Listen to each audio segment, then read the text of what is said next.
Hello students, let's see this question.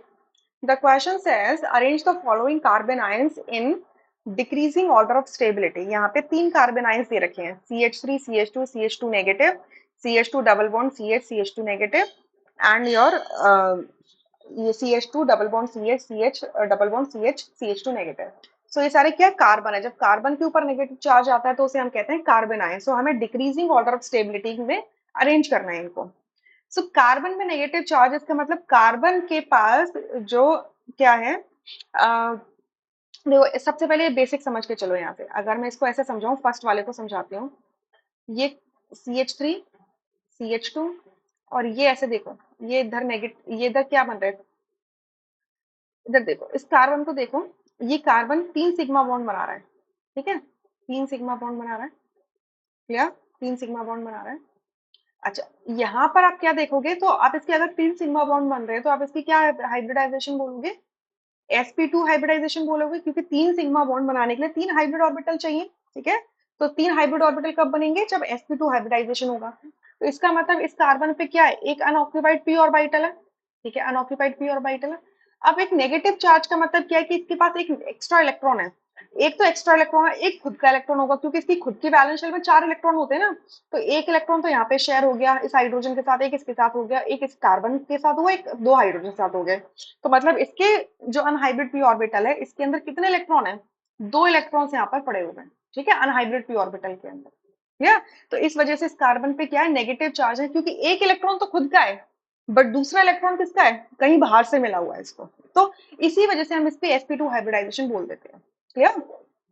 अच्छा, कई की जगह आप देखोगे कि बोलेंगे sp3 हाइब्रिडाइजेशन है. नहीं, मैं यहाँ पर sp2 हाइब्रिडाइजेशन बताना आपको प्रेफर करूंगी, क्योंकि इसकी स्टेबिलिटी को मुझे यहाँ पर समझाना है कि कैसे स्टेबिलिटी इसकी एक्सप्लेन की गई है. तो यहाँ पर आप क्या देख पा रहे हो कि इस कार्बन से, क्योंकि इसके पास एक एक्स्ट्रा इलेक्ट्रॉन है, ठीक है, नेगेटिव चार्ज लगा देती हूँ, इससे अटैच क्या है कि अल्काइल ग्रुप लगा हुआ है. ये अल्काइल ग्रुप क्या कर रहा है, सिग्मा बॉन्ड के थ्रू इलेक्ट्रॉन डेंसिटी को इस कार्बन के ऊपर पुश कर रहा है. ठीक है, जिसे हम कहते हैं plus I effect. Plus I effect show कर रहा है, जिसकी वजह से इस पे इलेक्ट्रॉन डेंसिटी पुश हो जा रही है. सो अगर ऑलरेडी इस पे एक्स्ट्रा नेगेटिव चार्ज है और आप इस पे और इलेक्ट्रॉन भेज रहे हो, तो ये क्या होगा, अनस्टेबल हो जाएगा. क्लियर, अनस्टेबल हो जाएगा. सेकंड में देखो, यहाँ पर क्या है, कार्बन डबल बॉन्ड कार्बन है. मैं इसको ऐसे दिखा देती हूँ, ये हाइड्रोजन, ये हाइड्रोजन, इसका ये p ऑर्बिटल, इस कार्बन का ये p ऑर्बिटल, और इधर CH2, और इस कार्बन पे ये p ऑर्बिटल. ठीक है, अब ये जो डबल बॉन्ड वाले कार्बन है, इनके ऑर्बिटल्स में तो एक एक इलेक्ट्रॉन है जो ऐसे ओवरलैप करेंगे. ठीक है, लेकिन ये जो कार्बन आयन वाला कार्बन है, इसके अनहाइब्रिड p ऑर्बिटल के अंदर 2 इलेक्ट्रॉन्स हैं. तो जिसमें इलेक्ट्रॉन ज्यादा होगा वहां से इलेक्ट्रॉन की मूवमेंट ऐसे स्टार्ट होगी. ठीक है, जैसे ही इलेक्ट्रॉन की इसमें मूवमेंट स्टार्ट होगी, ये बॉन्ड टूट जाएगा. ठीक है, तो इसका मतलब आप इसे कैसे देख पाओगे, ये इलेक्ट्रॉन इधर मूव करेगा और ये इधर मूव कर जाएगा. मतलब आप इसे कैसे देखोगे कि यहाँ आ जाएगा CH2 नेगेटिव और ये हो जाएगा CH डबल बॉन्ड CH2. सो आप क्या देख रहे हो, पाई बॉन्ड के साथ ये नेगेटिव चार्ज क्या हुआ, रेजोनेंस में आया और क्या हो गया, स्टेबल हो गया. क्लियर, राइट, स्टेबल हो गया. सो इसमें यहाँ पर क्या हो रहा है, नेगेटिव चार्ज डीलोकलाइज हो रहा है from one carbon atom to another carbon atom. अब देखो, अगर मैं इस कार्बन को जिसपे नेगेटिव चार्ज है, यानी कि कार्बन आयन है, अगर मैं इसकी हाइब्रिडाइजेशन sp3 मान लूं, ठीक है, तो ये रेजोनेंस पॉसिबल ही नहीं हो पाएगा, क्योंकि रेजोनेंस के लिए क्या चाहिए, जिन ऑर्बिटल्स के बीच में इलेक्ट्रॉन्स की रेजोनेंस हो रही है वो पैरेलल होनी चाहिए.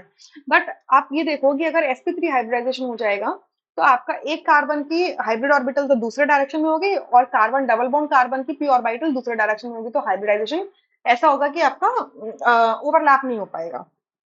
ठीक है, प्लस एनर्जीज में भी डिफरेंस आ जाएगा. तो इस वजह से अगर अनहाइब्रिड p ऑर्बिटल्स है तो उनकी एनर्जी ऑलमोस्ट सेम होगी. इस वजह से मैं यहाँ पे इसकी sp2 हाइब्रिडाइजेशन लेके समझा रही हूँ आपको. ठीक है, अच्छा, थर्ड वाले में देखो, यहाँ पे क्योंकि 2 पाई बॉन्ड है, तो ये डीलोकलाइजेशन काफी ज्यादा लंबी होने वाली है.